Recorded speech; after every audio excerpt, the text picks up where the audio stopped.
मुझे कल एक जो मुझे पहले जिम्मेदारी दी गई थी दत्तोपंत ठेंगड़ी श्रमिक शिक्षा बोर्ड में, तो 2 साल का मुझे और कार्यकाल बढ़ाया। तो मैं सबसे पहले तो भारत सरकार के इस विभाग का बहुत आभार व्यक्त करता हूँ। एक शिक्षक को श्रमिक के बारे में सोचने का, श्रमिकों के लिए कुछ करने का एक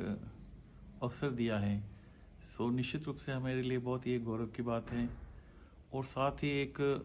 संतोष की बात भी है कि हम हमेशा शिक्षा या शिक्षा से जुड़े कार्यों में लगे रहते हैं, लेकिन जो हमारे कुछ ऐसे भाई हैं जो अधूरी शिक्षा रही हैं या शिक्षा छोड़ चुके हैं और वो ऐसे कार्यों में संलग्न होते हैं जहाँ वहाँ भी उनकी पहचान नहीं होती है। आप हम सभी ने देखा था कि जब कोविड-19 पैंडेमिक में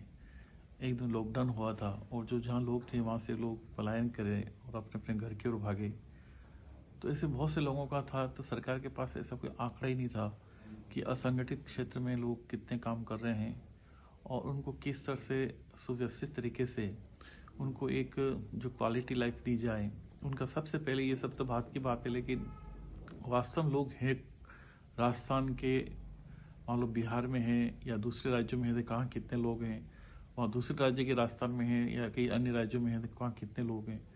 तो बहुत बड़ी ये सब समस्या होती थी। आज भी हम देखते हैं तो श्रमिकों का जो न्यूनतम वेतन है, जो मजदूरी दी जाती है, वो भी उनके लिए अनुकूल नहीं है। हम केवल ये चाहते हैं कि एक जीवन में जिन्होंने जिस तरह से अपने माना जाता है कि मनुष्य जीवन एक बार मिलता है, तो उसको बहुत ही एक मानवीय दृष्टिकोण से ओतप्रोत बनाने का हम सभी का कर्तव्य होना चाहिए। जहाँ हम लोग एक अच्छी पोजीशन में हैं तो निश्चित उनके बारे में सोचें। और मुझे लगता है कि सबसे पहले हम शुरुआत नीचे से करें और नीचे से करने में ये होता है कि इर्द गिर्द जो लोग हैं, हमारे जो बाल श्रमिक हैं, आज उसकी संख्या निश्चित से कम पड़ी है, लेकिन उनकी मजबूरी को हम किस तरह से दूर करें। बहुत से ऐसे लोग हैं जिनका बाल श्रमिक नहीं होने चाहिए, लेकिन जब उनके घर में खाने का नहीं मिलता है तो उसके लिए हम क्या कर सकते हैं। तो पहले हम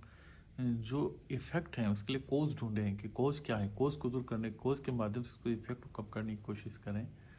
जो हमारे कॉज और इफेक्ट का एक बहुत बड़ा महत्व होता है, चाहे वो इकोनॉमिक बात करें या कहीं भी किस तरह से हम लेते हैं। तो हम सभी मिलकर, और मेरे पास एक बहुत बड़ा यहाँ के जो उदयपुर क्षेत्र के जो इस बोर्ड का एक पूरा कार्यालय है, वो हम अक्सर महीने 2 महीने मीटिंग करते रहते हैं और फिर हम विलेज में जितने भी श्रमिक हैं उससे भी जुड़ते हैं। तो हम सब मिलकर एक बहुत अच्छा श्रमिकों के बारे में इसे सोच के साथ आशा करता हूं कि इस 2 वर्ष के कार्यकाल में जो ये जिस तरह से श्रमिकों को जो कुछ समस्याएं सामने हैं, उनके लिए कुछ हम,